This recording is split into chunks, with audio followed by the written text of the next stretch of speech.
Astaghfirullah. Bismillahirrahmanirrahim. Assalamualaikum warahmatullahi wabarakatuh. Alhamdulillah wassalatu wassalamu ala Rasulillah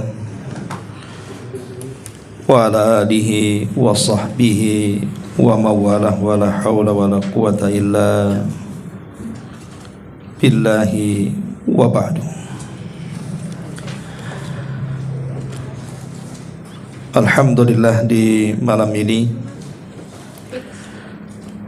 kita akan membahas kembali tentang Qasasul Anbiya, kisah para nabi dalam Al-Quran. Dan malam ini kita akan mengisahkan satu kisah yang disebutkan dalam surah Al-Imran ayat 20 atau 33 dan seterusnya, tentang kisah Nabi Allah Zakaria alaihi salatu wassalam. Hadirin dan hadirat yang dimuliakan Allah subhanahu wa ta'ala, Nabi Allah Zakaria satu dari sekian nabi-nabi Bani Israel. Dan nasab Zakaria sendiri, kalau diurut, maka sampai kepada Nabi Allah Ya'qub alaihi salatu wassalam. Dan Ya'qub putra Ishak, dan Ishak putra Nabi Allah Ibrahim alaihi salatu wassalam.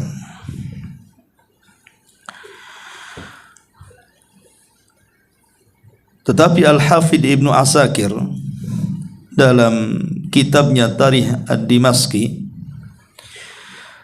bahwa Nabi Allah Zakaria ini, beliau adalah anak cucu daripada Nabi Allah Sulaiman ibn Daud alaihi wassalam.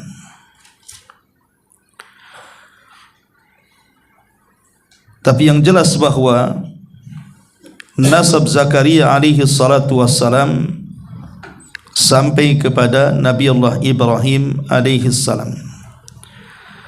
Karena seluruh nabi-nabi Bani Israel setelah Nabi Ibrahim alaihi salatu wassalam diutus, maka seluruhnya nasabnya sampai kepada Ibrahim.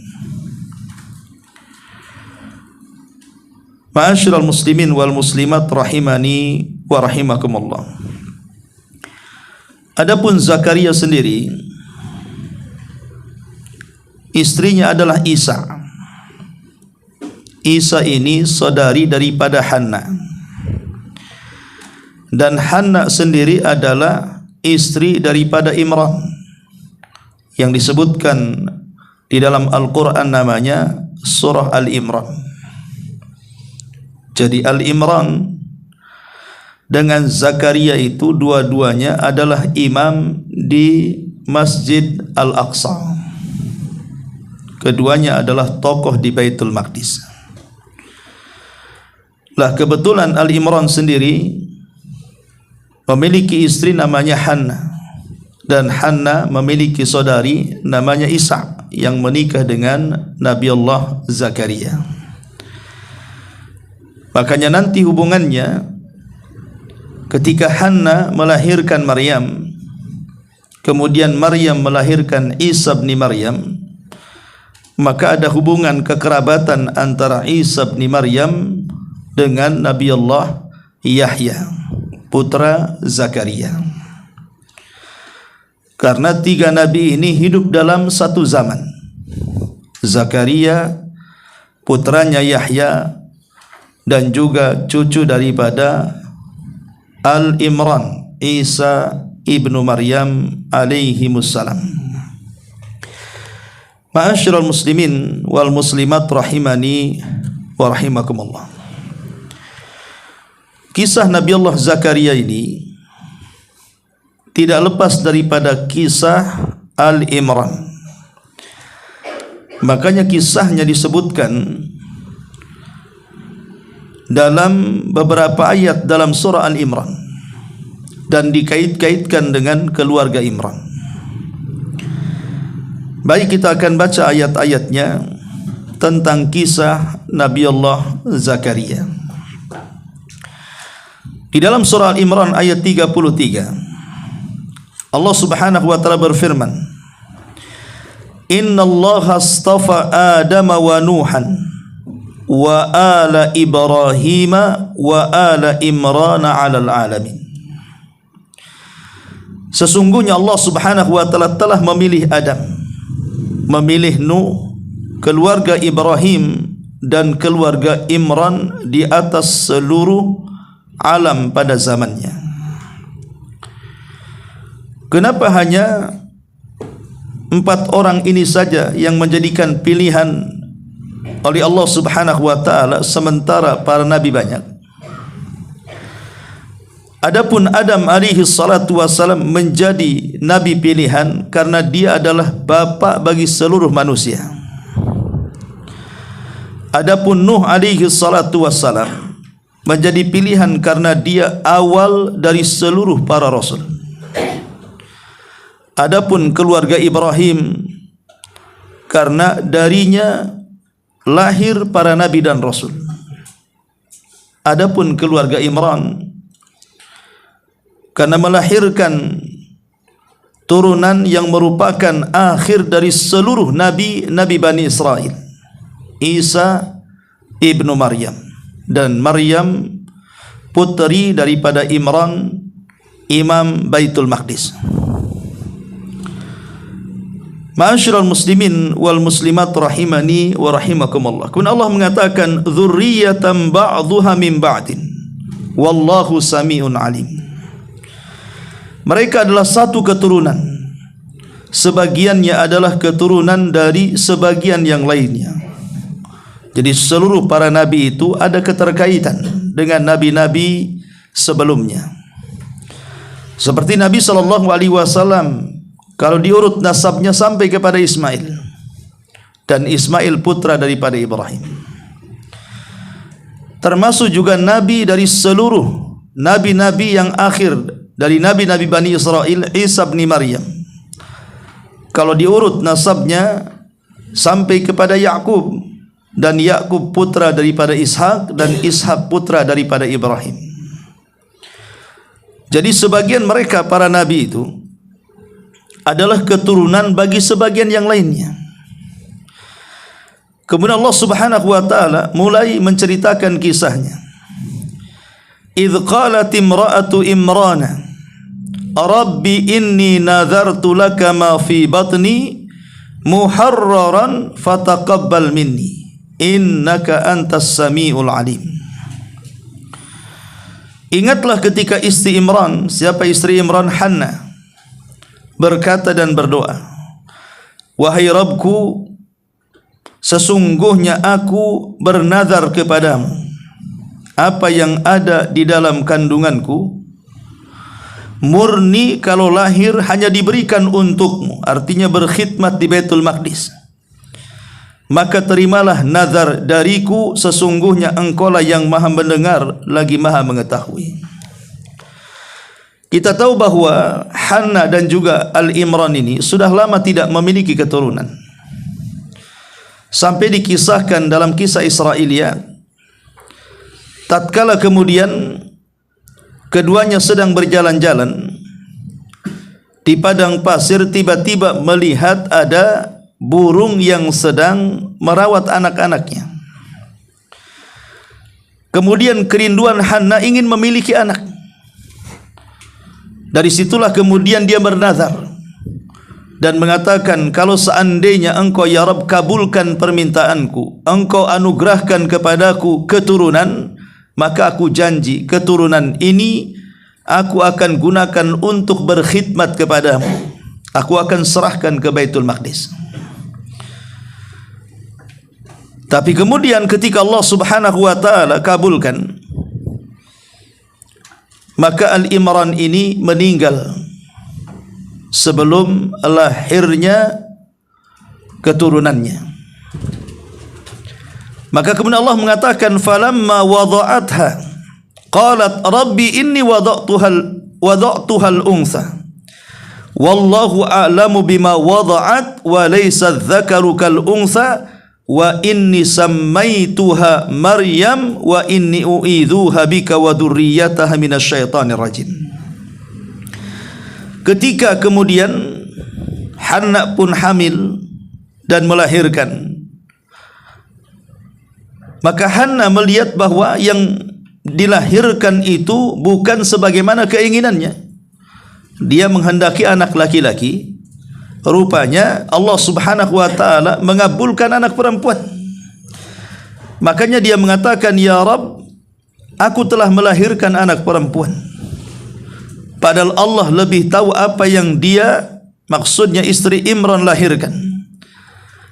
Laki-laki tidak sama dengan perempuan, dan aku memberinya nama Maryam serta memohon perlindungan kepadamu untuknya dan anak cucunya dari setan yang terkutuk. Jadi terkadang apa yang kita inginkan berbeda dengan yang Allah kabulkan. Tentu ada hikmah. Setiap doa terkadang seperti itu. Terkadang kita menginginkan sesuatu tapi pengijabahannya berbeda dengan permintaannya. Dan tentunya perbedaan antara pengabulan dengan permintaan ini semua demi kebaikan. Semua ada hikmah di balik itu. Karena cara pengabulan Allah Subhanahu wa taala akan setiap doa-doa yang kita panjatkan itu ada modelnya case. Apa yang kita minta itu pula yang diijabah. Ada modelnya tidak case, sengaja menjadi simpanan untuk kita kelak di akhirat. Tapi ada juga antara permintaan dengan pengabulan berbeda, mintanya lain, pengabulannya pula lain. Seperti keluarga Imran ini, minta anak laki-laki, lahir anak perempuan. Ma'asyiral muslimin yang dimuliakan Allah Subhanahu wa taala. Akhirnya kemudian Allah Subhanahu wa taala memberi nama sendiri anak perempuan itu bernama Maryam. Kemudian Allah perintahkan agar Hanna berlindung kepada Allah Subhanahu wa taala saat kelahiran Maryam dari syaitan yang terkutuk. Makanya Nabi SAW mengatakan ada dua bayi di dunia ini yang tidak disentuh oleh setan saat kelahirannya. Pertama Maryam bintu Imran, yang kedua putranya Isa bin Maryam. Saat kelahirannya tidak ditusuk lambuknya oleh syaitan. Tapi selain keduanya, seluruh manusia yang lahir ditusuk lambungnya oleh syaitan. Seolah-olah syaitan memberitahukan bahwa dengan kelahiranmu aku kasih tahu akulah musuhmu sepanjang masa hidupmu. Ma'asyiral muslimin yang dimuliakan Allah Azza wa Jalla. Maka Allah mengatakan fataqabbalaha rabbuha biqabulin hasanin wa ambataha nabatan hasanan wa kaffalaha Zakaria. Dia Allah menerima Maryam dengan penerimaan yang baik.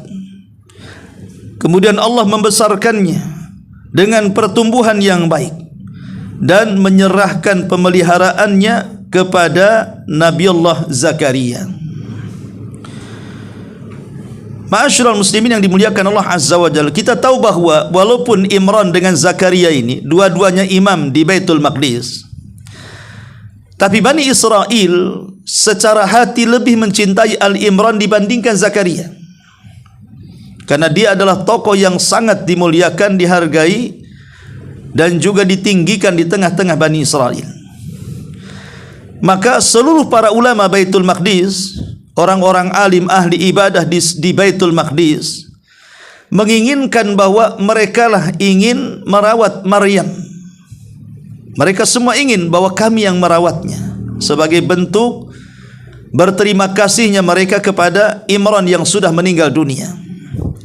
Tetapi kemudian Allah Subhanahu wa taala mentakdirkan bahwa walaupun semuanya ingin merawat Maryam, tapi perawatan itu jatuh kepada Nabi Allah Zakaria alaihi salatu wassalam. Dengan cara apa? Dengan cara undian. Karena ketika itu kan mereka mengundi siapa yang berhak mengambil Maryam. maka semua para orang-orang alim, para orang-orang ahli ibadah di Baitul Maqdis berdiri di tepian sungai. Kemudian mereka diperintahkan untuk melemparkan kolam-kolam mereka. Siapa yang kolam-kolamnya tenggelam, maka dia gagal untuk merawat Maryam. Siapa yang kolamnya tetap di atas permukaan dan tidak hanyut karena arus air sungai, maka dialah yang berhak mengkafil Maryam.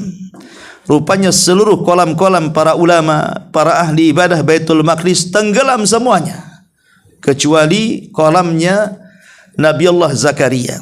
Sejak itulah maka Zakaria berhak untuk mengkafil Maryam. Makanya Allah mengatakan wa kafalaha Zakaria.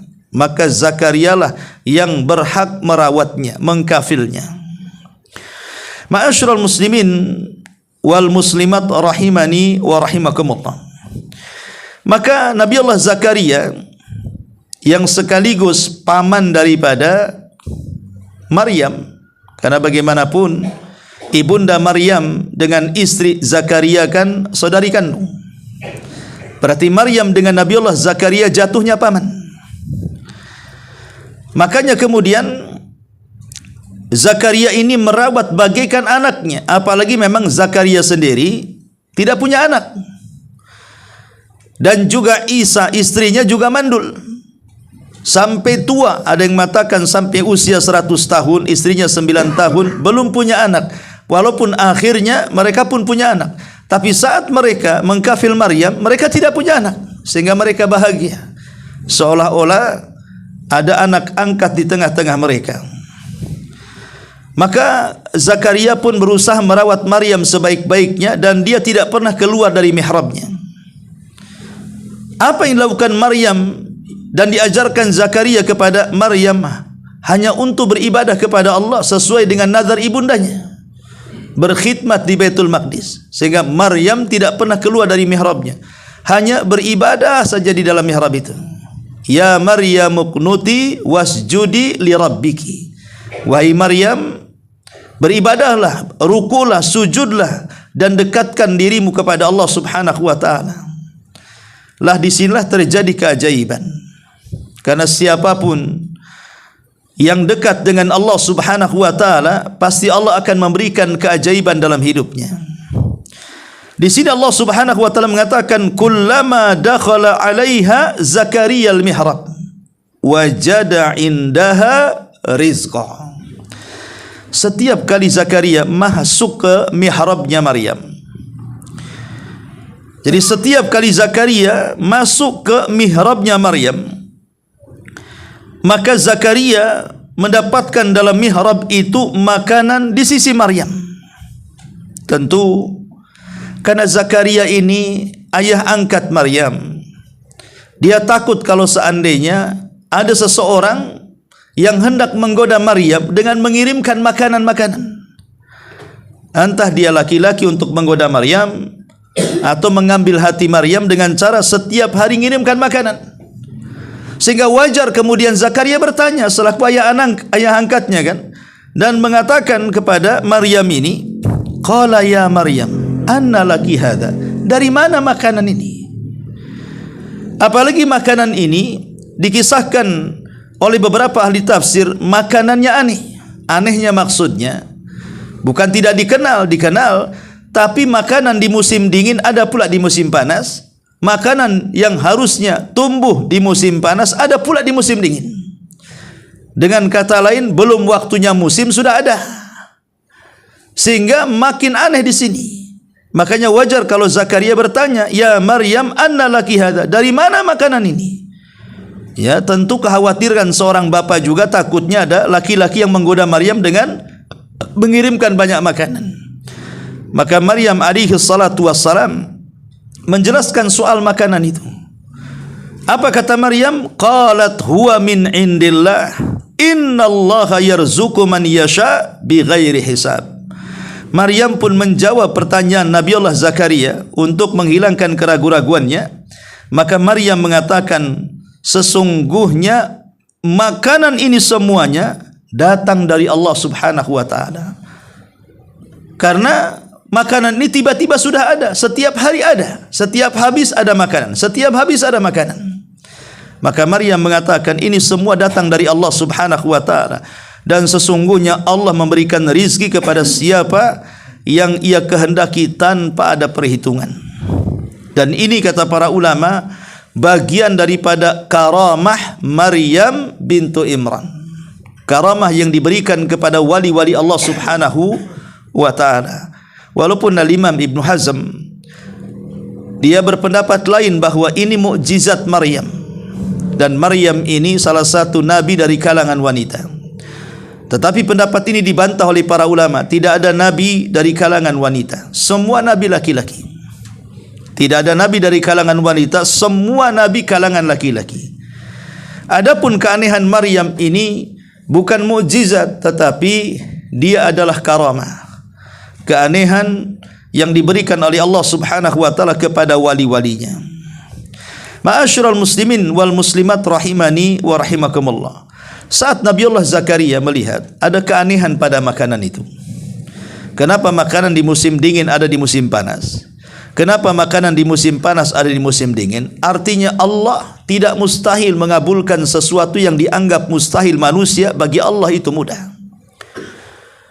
Lah ketika itu dia berfikir, kalau Maryam saja diberikan karamah dengan diberikan makanan setiap hari apabila habis, maka tidak mustahil bagi Allah Subhanahu wa taala memberikan keturunan kepadanya. Maka dia mencoba meniru Maryam untuk lebih dekat lagi dengan Allah Subhanahu wa taala dalam mihrab Zakaria, karena masing-masing punya mihrab untuk beribadah kepada Allah Subhanahu wa taala. Jadi Zakaria lebih lagi rajin lagi ibadahnya, lebih lagi rajin lagi berdoanya agar diberikan keturunan. Makanya Allah Subhanahu wa taala berfirman, hunalika da'a Zakaria rabbahu. Di sanalah Zakaria berdoa. Apa doa Zakaria?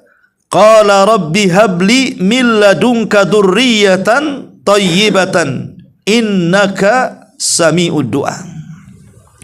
Zakaria mengatakan, ya Rabb, kata-kata ya Rabb ini bentuk tawassul. Kalau kita berdoa kepada Allah dengan mengatakan ya Rabb, berarti kita telah bertawassul dengan nama Allah Subhanahu wa taala Ar-Rabb. Dan siapapun yang berdoa dengan menyebut ya Rabb, hampir-hampir tidak akan ditolak doanya. Maka Zakaria mengatakan, ya Rabbi habli, Rabb berikan kepadaku min ladunka dzurriyyatan thayyibah, dari sisimu kepadaku keturunan yang baik-baik. Innaka sami'ud du'a, karena sesungguhnya engkau maha mendengar doa. Ma'asyiral muslimin yang dimuliakan Allah Subhanahu wa taala, dijelaskan di dalam ayat yang lain, tepatnya dalam surah Al-Anbiya,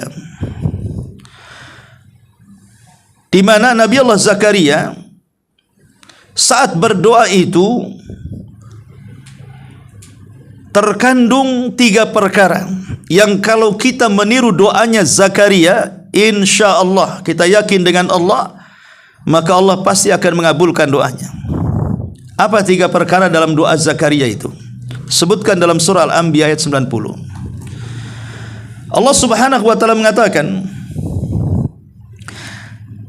wa Zakaria idnada rabbahu rabbi la tadharni fardan wa anta khairul warithin fastajabna lahu wa wahabna lahu Yahya wa aslahna lahu zawjahu innahum, di sini syahidnya, innahum kanu yusari'una fil khairat wa yad'unana raghaban wa rahaban wa kanu lana khashiin. Dan ingatlah ketika Zakaria berdoa kepada Allah, ya Rabb, janganlah engkau membiarkan aku hidup seorang diri tanpa ada keturunan, dan engkau ahli waris yang terbaik untukku. Maka kami memperkenankan doa Zakaria, dan kami anugerahkan kepada Zakaria Yahya, dan kami jadikan istrinya dapat mengandung Sesungguhnya mereka adalah orang-orang yang selalu bersegera dalam mengerjakan perbuatan-perbuatan baik, dan mereka berdoa kepada kami dengan harap cemas, dan mereka adalah orang-orang yang khusyuk saat berdoa kepada kami. Di sini Nabi Zakaria menggunakan 3 metode dalam berdoa. Yang pertama, keyakinan penuh kepada Allah Subhanahu wa taala. Karena di sini Allah mengatakan wa kanu lana khashiin. Wa kanu lana khashiin, dan mereka adalah orang-orang yang khusyuk saat berdoa kepada kami. Kalimat khusyuk ini kata ulama mengandung adanya keyakinan atau as-siqatu billah. Mengandung adanya keyakinan yang betul-betul yakin bahwa Allah Subhanahu wa taala akan mengijabah doa-doa kita. Karena kita dilarang saat berdoa itu menggunakan lafaz main-main dan penuh dengan keraguan. Seperti Rasul melarang, jangan mengatakan Allahumma gfirli in syi'ta. Ya Allah, ampuni dosa-dosaku jika kau mau. Kata Rasul, jangan katakan seperti itu. Karena kalimat ini terkandung keraguan dalam doa. Doa itu tidak boleh ragu-ragu, harus yakin bahwa Allah mengijabah kita. Makanya Allah mengatakan salah satu syarat doa kita akan mustajab, kata Nabi SAW, wa antum muqinuna bil ijabah. Kalian harus yakin bahwa Allah pasti mengijabah doa kita. Ini cara yang pertama yang diajarkan Zakaria kepada kita. Harus penuh keyakinan kepada Allah Subhanahu wa taala. Yang kedua, berdoa dengan penuh harapan dan juga kerendahan hati kepada Allah Subhanahu wa taala. Karena di sini Allah mengatakan wa yad'unana raghaban wa rahaba. Wa yad'unana raghaban wa rahaba. Dan mereka, maksudnya Zakaria, wa yad'unana, berdoa kepada kami dengan penuh harap dan juga kecemasan. Harap dan cemas saat berdoa. Kalimat harap dan cemas ini artinya berdoa dengan penuh harap dan kerendahan. Kerendahan kepada Allah Subhanahu wa taala. Jangan sombong di hadapan Allah Subhanahu wa taala, seolah-olah kita tidak berhajat dengan Allah saat berdoa. Dan harus penuh dengan harapan bahwa setiap doa-doanya pasti didengar dan dikabulkan. Dan yang ketiga, yusari'una fil khairat, berusaha dalam amal kebaikan. Makanya kita lihat dalam ayat selanjutnya, kenapa ketika Nabi Allah Zakaria mendapatkan kabar gembira dari malaikat bahwa istrinya mengandung Yahya, di mana malaikat memberitahu Zakaria? Apakah Zakaria diberitahu malaikat anaknya akan lahir itu sedang duduk-duduk bersama kawan-kawannya, atau sedang ngopi di pagi hari, atau sedang jalan ke sana kemari? Tidak. Malaikat ketika memberitakan Zakaria akan kelahiran Yahya, Zakaria berada di dalam mihrabnya. Dari sini kata para ulama, ketika Nabi Allah Zakaria sedang salat dalam mihrabnya, datang malaikat Jibril memberitahu bahwa engkau akan memiliki keturunan. Artinya bahwa orang kalau ingin dikabulkan doanya, maka dahulukan dengan salat. Siapapun yang banyak melakukan salat, yang wajib ataupun yang sunnah, maka dia orang yang paling dekat dengan ijabah doa-doa dari Allah Subhanahu wa taala. Karena salat itu silatun bainal abdi wa rabbi, hubungan kita antara kita dengan Rabb kita. Maka di sini Allah mengatakan fanadathul malaikatu wa huwa qaimun yusalli fil mihrab. Lalu malaikat Jibril memanggilnya ketika dia berdiri melaksanakan salat di dalam mihrabnya. Lihat bagaimana kondisi Zakaria ketika dihabarkan malaikat dia sedang salat. Maka siapapun yang banyak melakukan salat, maka dia akan lebih dekat pengijabahannya akan doa-doanya. Kemudian Jibril mengatakan innallaha yubashshiruki bi Yahya musaddiqan bi kalimatin minallah wa sayyidan wa hasuran wa nabiyyan minas salihin. Maka kemudian Jibril memberi kabar gembira kepada Zakaria dengan mengatakan, Allah menyampaikan kabar gembira kepadamu dengan kelahiran Yahya yang membenarkan kalimat-kalimat Allah. 1. Menjadikan panutan di tengah-tengah Bani Israel. 2. Menahan diri dari hawa nafsunya. 3. Dan seorang nabi di antara orang-orang soleh. 4. Allah berikan ciri-ciri anak yang akan lahir dengan 4 keutamaan. Apa saja 4 keutamaan? Musaddiqan bi kalimatillah, dia akan lahir dan menjadi nabi dan membenarkan kalimat-kalimat Allah Subhanahu wa taala. Yang kedua, dia akan jadi panutan, akan menjadi uswah dan qudwah di tengah-tengah Bani Israel. Yang ketiga, dia akan menjadi orang yang sangat menahan diri dari syahwat. Sepanjang hidupnya Yahya tidak pernah mendekati wanita. Kemudian dia seorang nabi di antara orang-orang saleh. Di sini ada faedah, karena dalam ayat yang lain Nabi Allah Zakaria saat meminta anak, dia hanya meminta kepada Allah Subhanahu wa taala lahir anak yang saleh, lahir anak yang diridhai oleh Allah Subhanahu wa taala. Itu saja. Tapi rupanya Allah Subhanahu wa taala kabulkan doanya lebih daripada permintaannya. Begitulah setiap doa. Kalau kita berdoa kepada Allah Subhanahu wa taala dengan doa yang baik, maka pengijabahannya akan lebih baik dibandingkan permintaannya. Terkadang kita minta 1, Allah kasih 4. Ya, seperti Zakaria, dia hanya minta 1, tapi Allah Subhanahu wa taala kasih 4.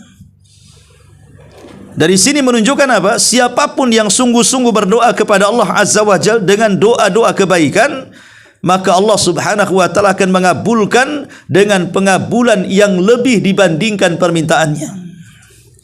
Ma'asyiral muslimin yang dimuliakan Allah Subhanahu wa taala, disebutkan dalam surah Maryam bagaimana upaya Nabi Allah Zakaria alaihi salatu wassalam saat berdoa meminta keturunan. Apa kata Allah? Kaf ha ya ain sad. Dzikru rahmati rabbika 'abdahu Zakaria idh nada rabbahu nidaan khafiyya.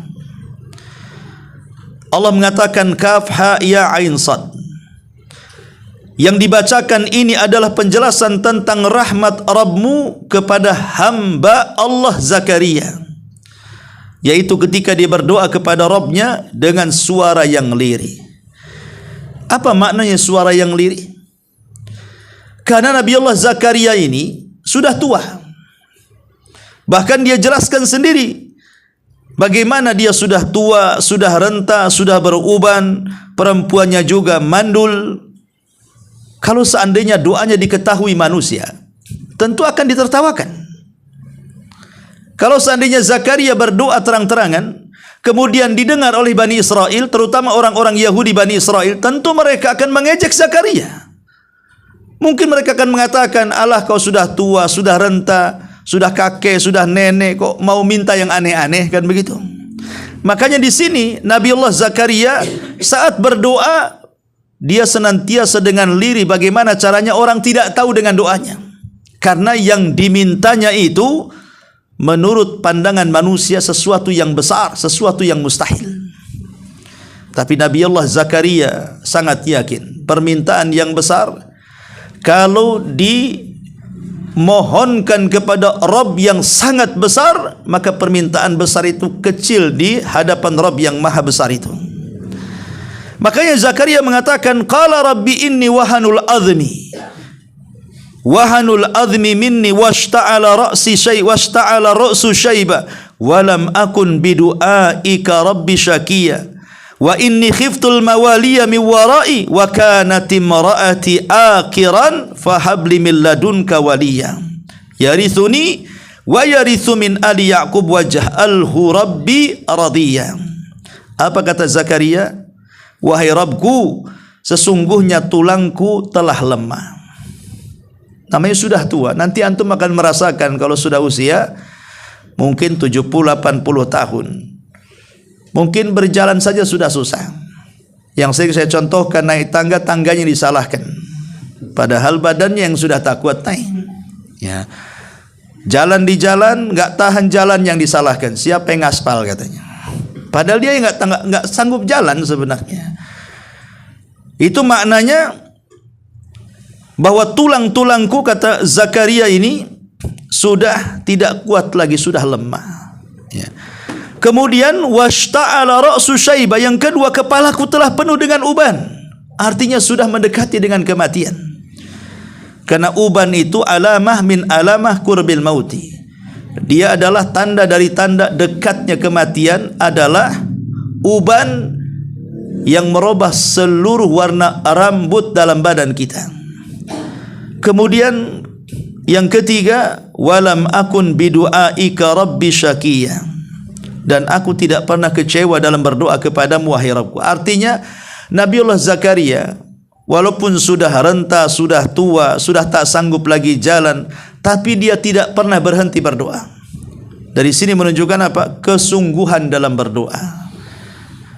Kemudian kata beliau, sesungguhnya aku khawatir terhadap keluargaku sepeninggalku, sedangkan istriku adalah seorang yang mandul.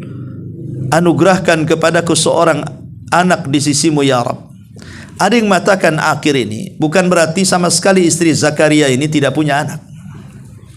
Sama sekali sejak dia menikah sampai dikaruniakan Yahya itu, baru itulah anak pertamanya. Tidak. Ada yang mengatakan bahwa sebenarnya istri Zakaria ini pernah hamil, tapi selalu keguguran. Jadi kalau dia hamil, belum lagi lahir, keguguran. Hamil lagi, belum lahir, keguguran. Jadi berkali-kali dia keguguran. Makanya saat kemudian dia punya anak, kemudian diberi nama Yahya. Yahya itu artinya hidup, supaya dia tetap hidup. Jadi dengan memberi nama Yahya, supaya dia tetap hidup dan tidak mati. Ada yang mengatakan seperti itu.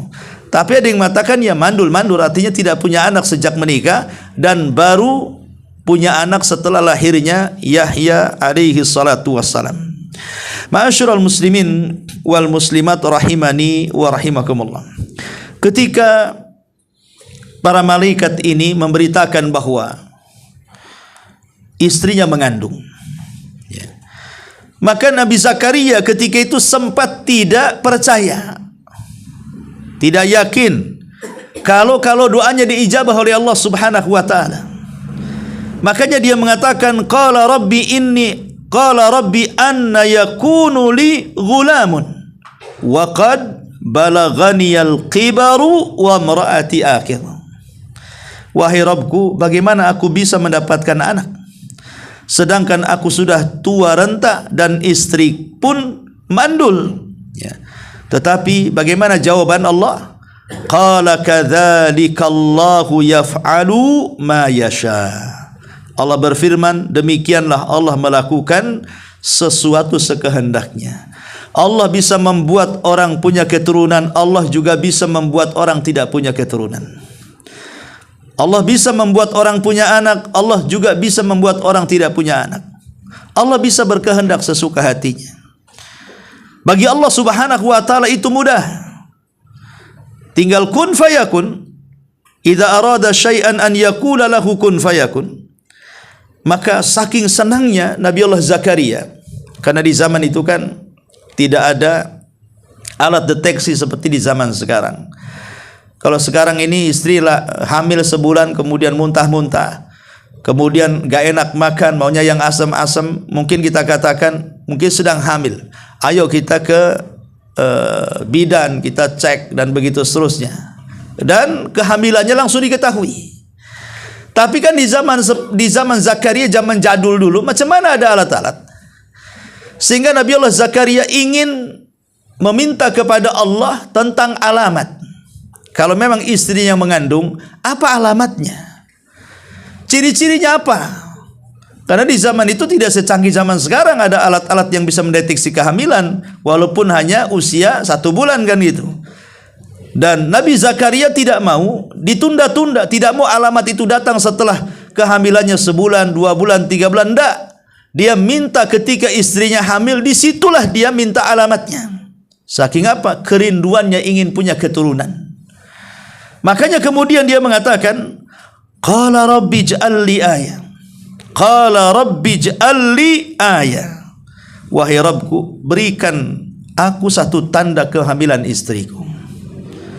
Berikan aku tanda. Apa tandanya?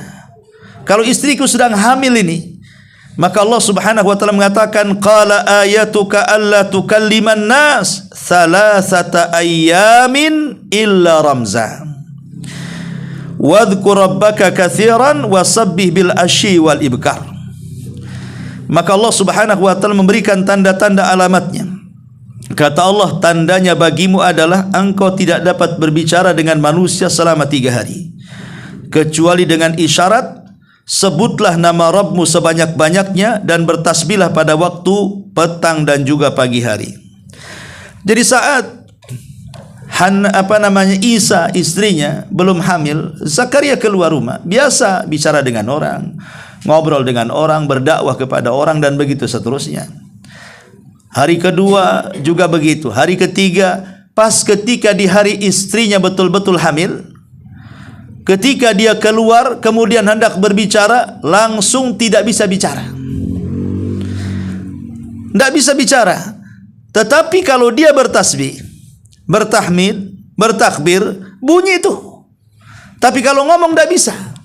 Tapi kalau dia bertasbih, subhanallah, alhamdulillah, Allahu akbar, keluar suaranya. Tapi kalau seandainya dia hendak memberitahu atau hendak ngobrol perkara-perkara yang lain, tiba-tiba menjadi bisu, tidak bisa bicara. Berarti ini tanda bahwa istrinya sedang hamil.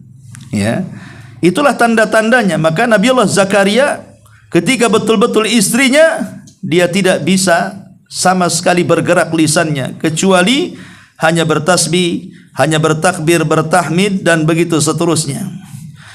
Makanya kemudian disebutkan dalam surah Maryam, ketika Nabiullah Zakaria minta tanda-tandanya, qala rabbi ij'al li ayah, qala ayatuka alla tukallimanna salasata layalin sawiya fa kharaja ala qaumihi minal mihrab fa auha ilaihim an sabbihu bukratan wa ashiya. Zakaria berkata, wahai Rabbku, berilah aku satu tanda kelahiran atau kehamilan istriku. Maka Allah berfirman, tandanya bagimu adalah engkau tidak dapat bercakap-cakap dengan manusia selama 3 hari 3 malam, padahal engkau orang sehat, bukan bisu. Ya. Lalu Zakaria keluar dari mihrabnya menuju kaumnya, lalu dia memberi isyarat kepada mereka agar bertasbih kepada Allah di waktu pagi dan juga waktu petang. Artinya tidak bisa bicara kecuali hanya isyarat-isyarat tasbih dengan suaranya. Ma'asyiral muslimin yang dimuliakan Allah Subhanahu wa taala, saat Allah kemudian anugerahkan kepada Nabiullah Zakaria putranya namanya Yahya, dan ingat di zaman itu tidak ada nama Yahya kecuali putra Zakaria. Kalau sekarang banyaklah namanya Pak Yahya, ya. Kalau di zaman dulu tidak ada orang namanya Yahya kecuali putra Zakaria, ya. Nabiullah Yahya ini dianugerahi sifat-sifat yang baik dari Allah Subhanahu wa taala. Makanya kemudian Allah Subhanahu wa taala mengatakan dalam surah Maryam, ya Yahya khudil kitaba biquwwah wa atainahul hukma sabiyya. Wahai Yahya, ambillah, pelajarilah kitab Taurat ini dengan sungguh-sungguh. Kami menganugerahkan hikmah kepadamu, di mana hikmah itu akan ditanam oleh Allah kepada Yahya ini sejak kecil. Karena Yahya diangkat jadi nabi itu dari kecil. Dia sudah bisa menguasai Taurat. Berbeda dengan nabi-nabi yang lain, ada yang 40 tahun dan begitu seterusnya. Ya. Kemudian di antara sifat-sifatnya Allah mengatakan wa hananan min ladunna wa zakatan wa kana taqiyya wa barram biwalidayhi wa lam yakun jabbaran asiya. Kami anugerahkan kepada Yahya rasa kasih sayang, hananan. Kenapa diberikan rasa kasih sayang? Karena orang tuanya sudah tua. Orang tuanya sudah tua kan, dia lahir, Zakaria sudah 100 tahun, ibunya sudah 90 tahun, sementara baru lahir anaknya. Makanya Allah Subhanahu wa taala memberikan sifat hanan supaya dia sayang dengan orang tuanya yang sudah tua. Karena kasihan kalau seandainya orang yang sudah tua dibentak-bentak anaknya kan begitu, cepat matilah kan. Makanya kemudian diberikan sifat hanan. Hanan, dia kasih sayang dari Allah Subhanahu wa taala. wa zakatan, dan kami bersihkan dia dari dosa, wa kana taqiyan wa barram biwalidayhi, dan dia pun adalah seorang yang bertakwa, orang yang berbakti kepada kedua orang tuanya. Di sini ada faedah.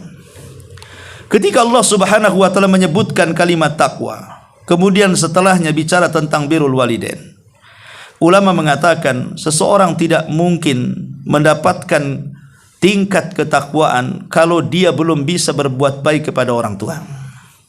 Seseorang tidak mungkin bisa menjadi orang yang bertakwa kalau dia belum bisa berbuat baik kepada orang tua. Walaupun dia salat, zakat, puasa, haji, umrah, baca Quran, berzikir, sebutkan ibadah yang banyak.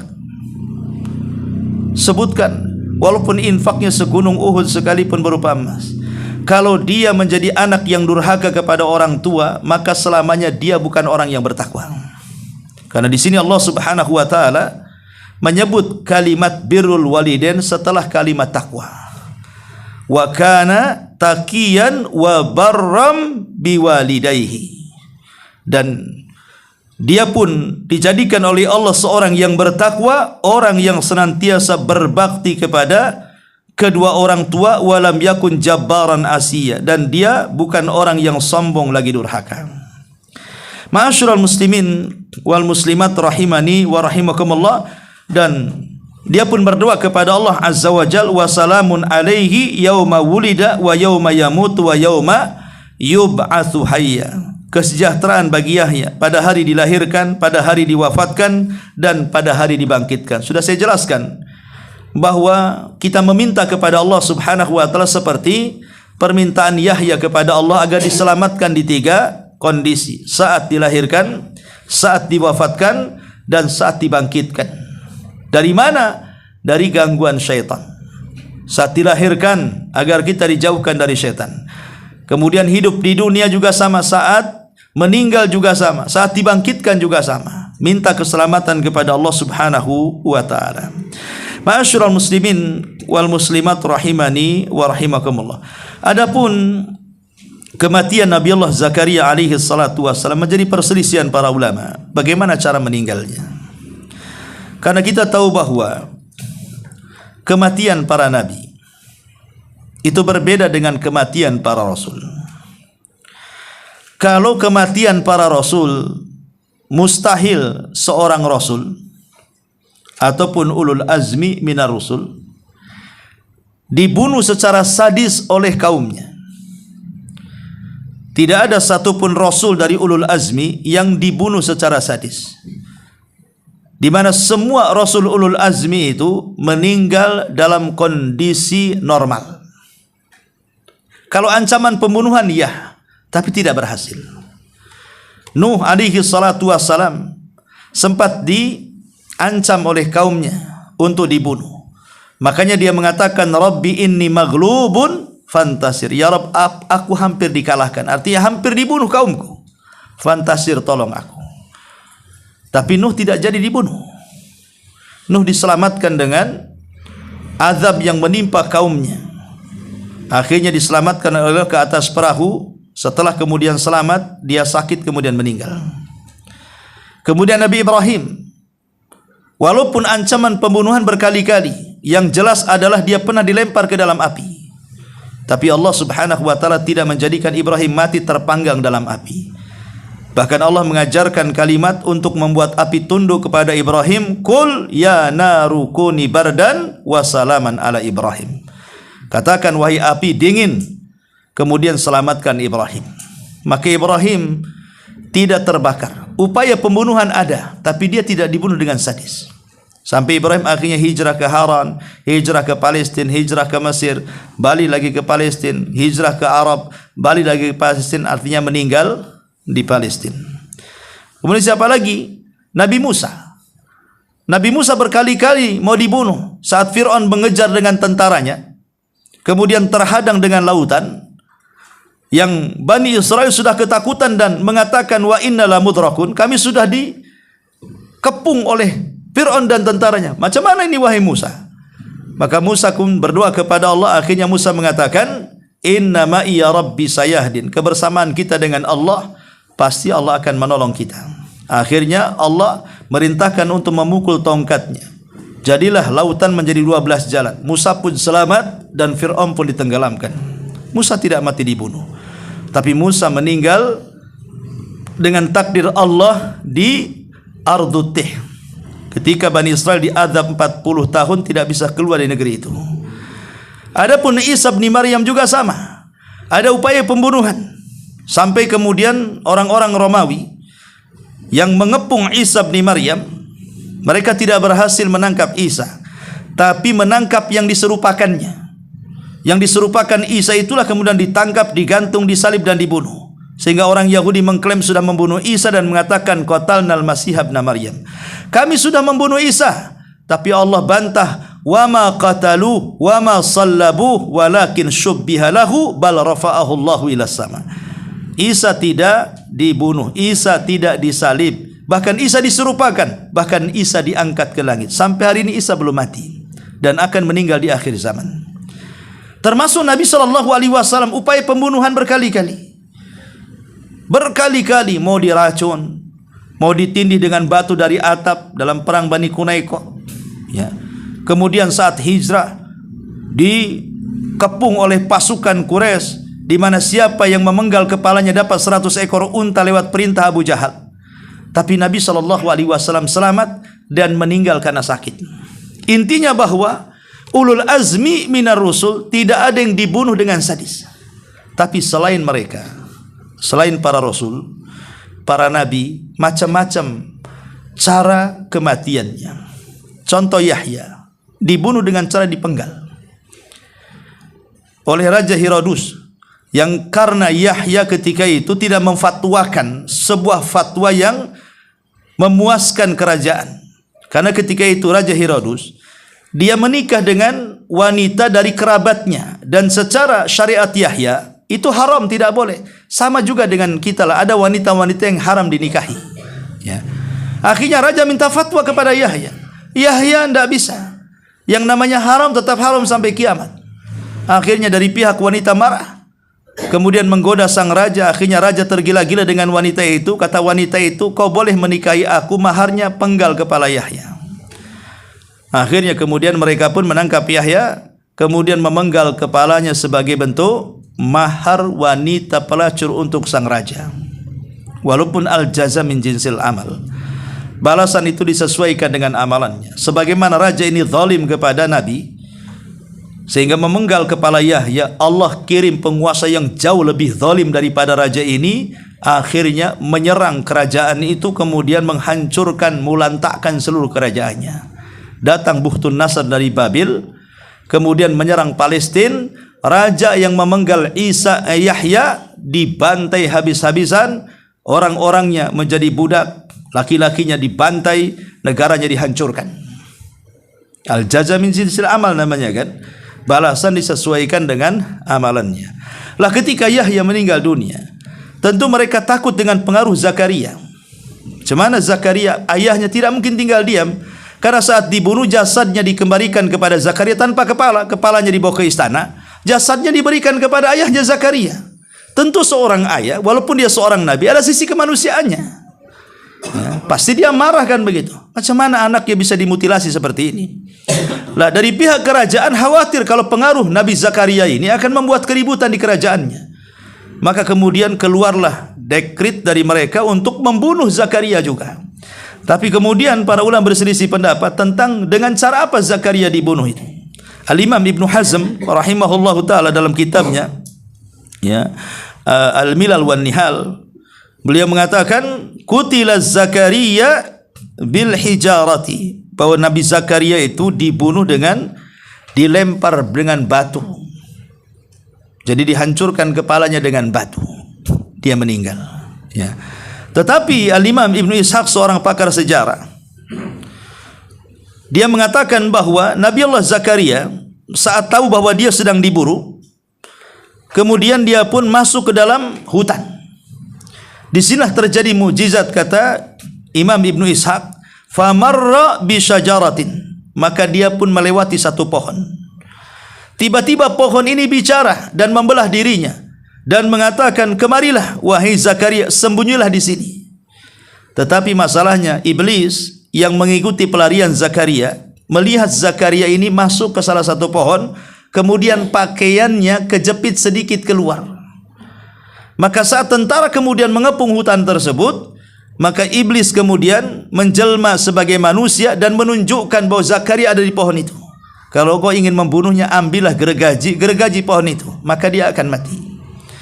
Akhirnya kemudian Nabiullah Zakaria pun kemudian meninggal dengan cara digergaji.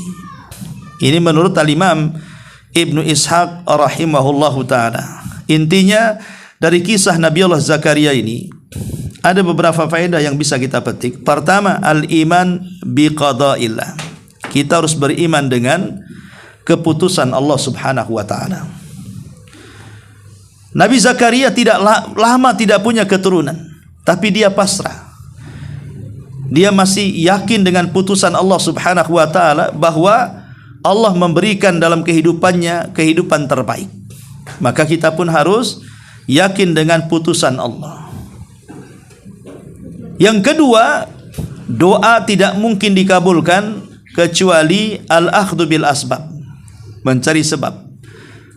Walaupun kita ini sudah khusyuk berdoa di masjid, maka kalau tidak mengambil sebab percuma doanya. Anak muda berdoa di masjid, "Ya Allah, karuniakan anak yang saleh." Turun anak, nggak mungkin kalau nggak kawin. Ya, yang mengambil sebabnya kawin dulu, baru nanti punya anak, kan itu.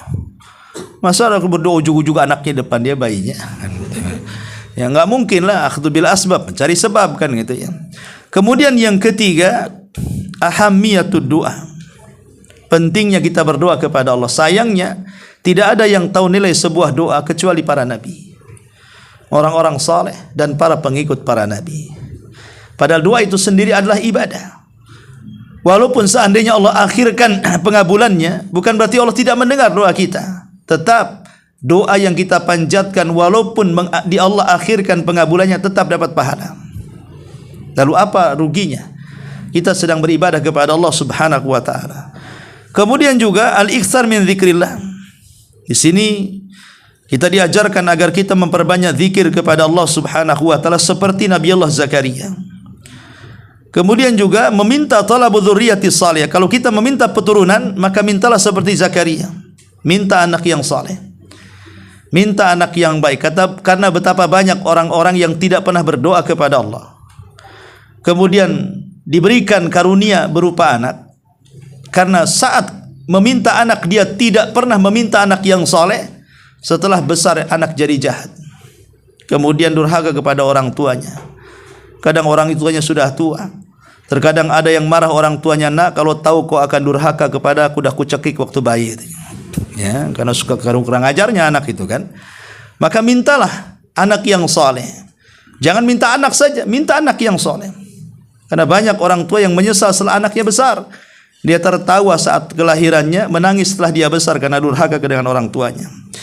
Kemudian juga di antara faedah daripada kisah ini, bahwa tidak boleh seseorang itu putus asa dengan rahmat Allah subhanahu wa ta'ala. Karena Nabi Zakaria tidak pernah putus asa. Walaupun dia tidak punya keturunan, tapi dia tidak pernah putus asa dengan rahmat Allah. Akhirnya membuahkan hasil. Ketika dia sudah tua, usianya 100, istrinya 90 tahun, akhirnya Allah anugerahkan dari rahmatnya berupa keturunan Nabi Allah Yahya ibn Zakaria alaihi assalam. Inilah di antara sekilas kisah Nabi Allah Zakaria. Baik, sampai di sini. Sebelum saya tutup, kita buka pertanyaan. Kalau tidak ada, saya yang bertanya dan hadiahnya kitab. Silakan. Anak pernah bertanya, Ustaz, bahwa Nabi Isa punya istri dan punya anak, apakah betul? Hadisnya lemah. Tapi secara umum para nabi itu punya keturunan. Mereka menikah dan punya keturunan. Secara umum, ya.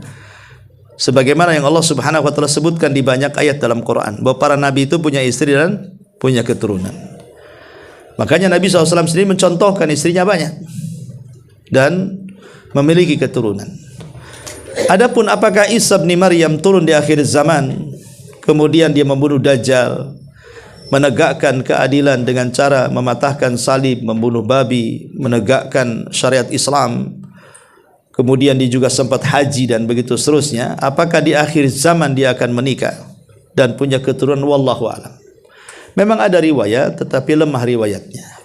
Tapi ini perkara gaib yang tidak mungkin kita harus memastikan kecuali dengan dalil yang sahih. Wallahu a'lam. Baik, sebagaimana amanah ada 2 buku Fikih Asmaul Husna. Bagi siapa yang bisa menjawab 2 soalan, maka dia akan mendapatkan 2 buku Fikih Asmaul Husna. Dua orang saja. 2 orang pertanyaan berarti 2 buku. 1 buku satu. Oh, bukan 2 pertanyaan 1 buku. Baik, ya. Dari kisah Nabiullah Zakaria, mungkin ikhwan dan akhwat ya? Bisa? 1 ikhwan 1 akhwat. Baik, akhwat dulu yang di atas.